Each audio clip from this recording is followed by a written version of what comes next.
អាលាយហិនហើយខ្លោចផ្សាអើយពុកម៉ែបងប្អូនយើងចាំបានបាទថាវាបានធ្វើអីខ្លះសម្រាប់ជាតិសាសន៍កម្ពុជាហើយខ្ញុំនៅតែផ្ដាំណាកុំគាំទ្រផលិតផលចៅគាំទ្រផលិតផលកូនខ្មែរមិនថាក្រុមហ៊ុនណាទេឲ្យតែក្រុមហ៊ុនរបស់ខ្មែរមិនថាភេសជ្ជៈណាទេមិនថាទឹកសុទ្ធណាទេឲ្យតែជារបស់ខ្មែរមិនថាឧបករណ៍ប្រើប្រាស់របស់របរណាទេឲ្យតែជារបស់ខ្មែរយើងគាំទ្រទាំងអស់គ្នាហើយសូមឲ្យនៅម្ចាស់អាជីវកម្មម្ចាស់ក្រុមហ៊ុនដែលជាកូនខ្មែរកុំលៀតឱកាសក្នុងការតម្លើងតម្លៃទំនិញនៅពេលមុននេះពុកម៉ែបងប្អូនចូលទទួលបានព័ត៌មានចុះផ្សាយពុកម៉ែបងប្អូន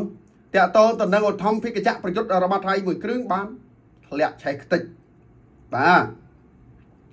ឧទ្ធម្ភាគចក្រប្រយុទ្ធវឹកវើមួយគ្រឿងបានធ្លាក់នៅថៃដោយសារបញ្ហាបច្ចេកទេសថៃក្រុមសង្គ្រោះបន្ទាន់និងកម្លាំងនគរបាលស្រុកសមុទ្រប្រការប្រទេសថៃនៅព្រឹកថ្ងៃអាទិត្យនេះបានចុះអន្តរាគមន៍ជាបន្ទាន់ក្នុងហេតុការណ៍ធ្លាក់ឧទ្ធម្ភាគចក្រវឹកវើប្រភេទបាទគេហៅថា G2 មួយគ្រឿងនៅក្នុងតំបន់ព្រៃក្រាស់ក្បែរស្ថានីយ៍ប្រេង PTT និងមជ្ឈមណ្ឌលថែទាំរថភ្លើង BTS នេះបើតាមការចេញផ្សាយដោយបណ្ដាញសារព័ត៌មានខៅសតរបស់ថៃចឹងពុកម៉ែបងប្អូនណាបាទអានេះគេហៅថាផលកម្ម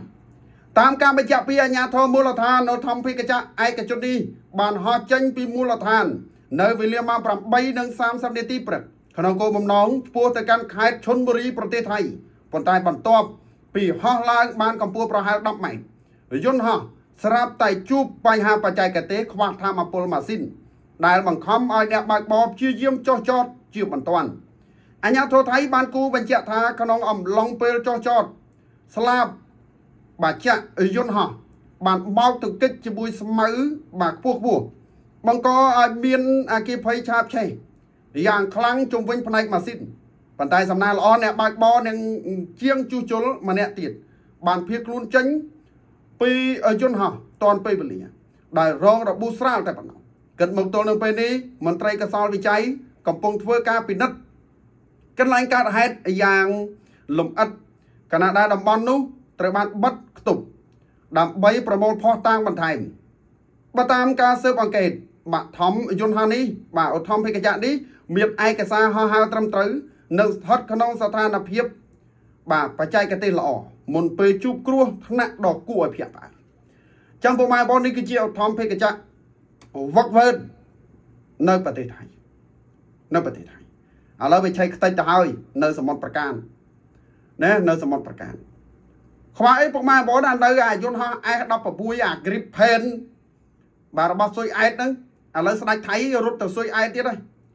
ម្ដងយកទៅចរចាទិញស្អីទៀតហើយបាទឲ្យទៅតែកុំភ្លេចថាទៅណាចង្រៃហ្នឹងនេះមហាវាចរាលង្កនអញ្ចឹងពុកម៉ែបងប្អូនហើយថ្មីនេះបែកធ្លាយសម្លេងរឿងអាជីវករខ្មែរយើងលួចនាំចូលទៅរៀនពីថៃឥឡូវអាជ្ញាធរកំពុងតែស៊ើបអង្កេតរឿងហ្នឹងណាខ្ញុំផ្ដាំផ្ញើណាកុំដើម្បីតលុយលក់ខួរក្បាលខ្លួនឯងលក់អត់ដំកតិខ្លួនឯងណាបងវរៈកងទ័ពហាលភ្លៀងហាលក្តៅហាលខ្យល់ហាលរងាដើម្បីការពារទឹកដីទីហ៊ានខ្មែរតិចណាដែលបានពាក់លីកូនខ្មែរប្រមាណរូបដែលបានរងរបួសនិងស្លាប់